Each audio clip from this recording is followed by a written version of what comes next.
इससे पहली वीडियो में हमने न्यू एडजस्टमेंट लेयर में पोस्चराइज तक देख लिया था। अब हम देखते हैं चेंज लेयर कंटेंट और इससे next options. New adjustment layer में आप जो भी कोई चीज़ अप्लाई करते हैं, कोई इफ़ेक्ट अप्लाई करते हैं, उस इफ़ेक्ट के जो ऑप्शंस हैं वो आपके पास इधर आ जाते हैं। न्यू एडजस्टमेंट लेयर में जैसे मैं अप्लाई करता हूँ लेवल्स, और मैं लेवल्स को थोड़ा सा इसको डार्क और ब्राइट कर देता हूँ, या मैं इसको डार्क कर देता हूँ थोड़ा सा, और मैं ओके करता हूँ। अब लेयर में जब आप आएंगे तो चेंज लेयर कंटेंट आज का हमारा है, तो यहाँ पे देखते हैं कि जो आपने चीज़ इधर अप्लाई की न्यू एडजस्टमेंट लेयर में, वो अब चेंज लेयर कंटेंट में आ चुकी है। मतलब आपने लेयर में वो कंटेंट अप्लाई किया था लेवल्स वाला, उसको आपको इधर से जाने की ज़रूरत नहीं। जब आप मल्टीपल काम करते हैं तो जो भी आप काम करते हैं वो इधर टिक लग जाती है। यहाँ से आपको पता चल जाता है कि आपने क्या इफ़ेक्ट अप्लाई किया था न्यू एडजस्टमेंट लेयर में, लेयर पर आपने क्या इफ़ेक्ट अप्लाई किया, वो इफ़ेक्ट इधर आ जाता है। यहाँ पे मैंने पहले लेवल्स अप्लाई किया था, तो यहाँ पे देखें टिक लग चुकी है लेवल्स पे। अब मैं इस पर क्लिक करता हूँ तो डायलॉग बॉक्स ओपन हो जाएगा। मसलन मैं एक और एग्जांपल देता हूँ। अब न्यू एडजस्टमेंट लेयर में मैं कलर बैलेंस को सिलेक्ट करता हूँ और मैं कलर बैलेंस थोड़ा सा अप्लाई कर देता हूँ इस लेयर पर। तो ये मैंने अप्लाई किया और ओके कर दिया।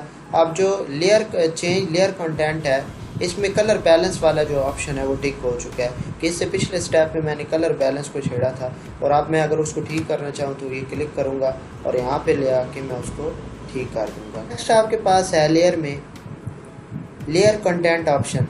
ये कौन सा ऑप्शन होता है जी? जो आपने चेंज लेयर कंटेंट में इफ़ेक्ट अप्लाई किया होता है उसी के ऑप्शंस आपको इधर मिल जाते हैं। मसलन ये इजी करने के लिए आप इधर से सिलेक्ट कर सकते हैं, बजाय कि आप इधर आएँ और इधर से सिलेक्ट करें।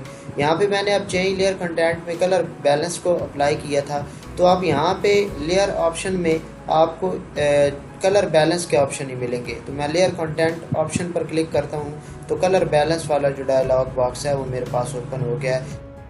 फिर से आपको बता देता हूँ कि चेंज लेयर कंटेंट ऑप्शन में आप जो भी ऑप्शन सिलेक्ट करेंगे, जो भी आप टूल सिलेक्ट करेंगे, लेवल्स वाला, कर्व्स वाला, उसके ऑप्शन यहाँ पर आपको मिल जाएंगे। उसके बाद लेयर ऑप्शन में, लेयर मेन्यू में जो हमारे पास ऑप्शन रेस्टराइज का, अब ये अभी तक इनेबल नहीं है, इसका मैं आपको बता देता हूँ। कोई इमेज है, अगर आप उसको रेस्टराइज वाले ऑप्शन पे क्लिक करके रेस्टराइज कर देते हैं तो वो रेस्टराइज हो जाती है बिट मैप में, मतलब बिट मैप में कन्वर्ट हो जाती है। आपकी जो इमेज होती है, जो आप काम करते हैं प्रोजेक्ट में, उस पर जो आप काम करते हैं, कलर बैलेंस देते हैं, ग्रेडियंट देते हैं, या कोई भी इफेक्ट देते हैं, वो वेक्टर में होता है। और वेक्टर का ये होता है कि आप जितना भी जूम कर लें वो आपकी इमेज जो है वो फटेगी नहीं, उसके पिक्सल ख़राब नहीं होंगे। लेकिन आप रेस्टराइज करेंगे, उसको बिटमैप में कन्वर्ट करेंगे, तो उसके जो पिक्सल्स हैं वो फिक्स हो जाएंगे। अब जूम करने पर पिक्सल्स फटेंगे। अब इसके बाद ऑप्शंस हैं add layer mask, add vector mask और अनेबल लेयर मास्क। अब इन तीनों ऑप्शंस की एक अलग सी वीडियो बनाई जाएगी, क्योंकि यहाँ पर एक वीडियो में इसको कवर करना बहुत ही मुश्किल है। उसके बाद ऑप्शन है ग्रुप विद प्रीवियस। प्रीवियस का मतलब है कि अगर आपने पहले जो बैकग्राउंड है, ये आपके पास लेयर है और नई लेयर को आप उसके साथ ग्रुप करना चाहते हैं, तो आप ग्रुप पर क्लिक करें और ये देखें नीचे तीर का निशान बन गया कि अब ये बैकग्राउंड के साथ ग्रुप हो चुकी है। अच्छा, उसके बाद लेयर में अब आप देखें तो यहाँ से ही आप इसको अनग्रुप भी कर सकते हैं लेयर में। उसके बाद है अरेंज का ऑप्शन। अरेंज के ऑप्शन को समझने के लिए मैं एक टेक्स्ट लेता हूँ इधर और मैं लिख देता हूँ इस टेक्स्ट के ज़रिए जीशान, या ऐसे कुछ। तो इसको अब मैंने, ये एक पूरी एक लेयर है टेक्स्ट वाली, इसको मैं यहाँ से अरेंज कर सकता हूँ लेयर वाले ऑप्शन में। अब मैं इसको अरेंज करूँगा, लेयर 1 पे अगर मैं क्लिक करूँ और यहाँ से लेयर को, अब देखिए यहाँ से इसको मैं अरेंज कर सकता हूँ। अरेंज मतलब bring to front, bring forward. अब यहाँ से मैं इसको पीछे भी इस लेयर के कर सकता हूँ और इस लेयर के आगे भी कर सकता हूँ। अब यहाँ पे देखें, इस लेयर को मैंने पीछे की तरफ कर दिया। तो यहाँ से आप लेयर को अरेंज कर सकते हैं कि 2 लेयर्स अगर आपके पास मौजूद हैं तो आप सामने वाली लेयर को पीछे कर सकते हैं और पीछे वाली लेयर को सामने कर सकते हैं। अब इसको मैं कहता हूँ सेंड बैकवर्ड, मतलब वो वाला टेक्स्ट सामने आ गया और इमेज बैकवर्ड थ्रो कर दी गई है। इसी काम को मैं एक और तरीके से भी अंजाम दे सकता हूँ। अब यहाँ से मैं लेयर को पकड़ के इसको ऊपर कर देता हूँ, तो ये लेयर जो इमेज है ये फ्रंट पे आ जाएगी, टेक्स्ट पीछे चला जाएगा। अब अगर टेक्स्ट को मैं टॉप पे करना चाहता हूँ तो टेक्स्ट को पकड़ के मैं ऊपर कर दूंगा और टेक्स्ट हमारे सामने आ जाएगा। अरेंज का जो ऑप्शन है हमारे पास लेयर में, ये बहुत ही कम यूज़ होता है क्योंकि ज़्यादातर हम यहाँ से ही लेयर्स को अरेंज कर लेते हैं। उसके बाद लेयर में ऑप्शन है अलाइन लिंक्ड। जो आपने लेयर्स मिला के रखी हुई हैं, लिंक की हुई हैं, उनको आप अलाइन कर सकते हैं लेफ़्ट राइट साइड पे।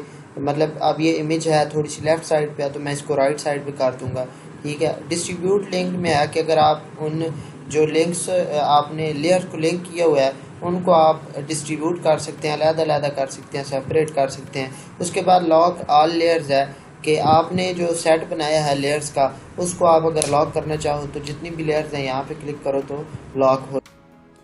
उसके बाद लेयर में हमारे पास ऑप्शन है मर्ज का। अब मर्ज क्या है?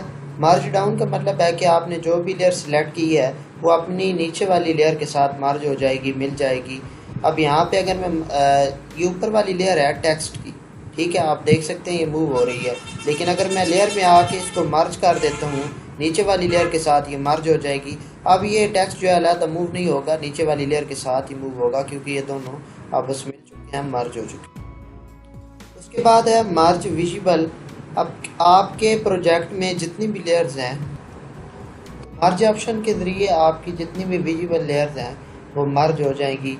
मतलब आप इकट्ठा लेयर्स को मर्ज करना चाहते हैं, उनको मिलाना चाहते हैं तो आप मर्ज विजिबल में आए, जितनी भी आपकी शो हो रही हैं लेयर्स वो मर्ज हो जाएंगी। अच्छा, उसके बाद फ्लैटन इमेज है।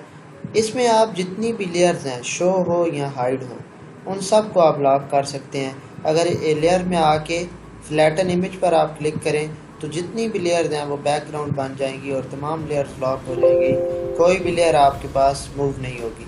तो ये था लेयर मेन्यू। इससे नेक्स्ट जो है हम सिलेक्ट मेन्यू को डिस्कस करेंगे। तब तक के लिए अल्लाह हाफिज़।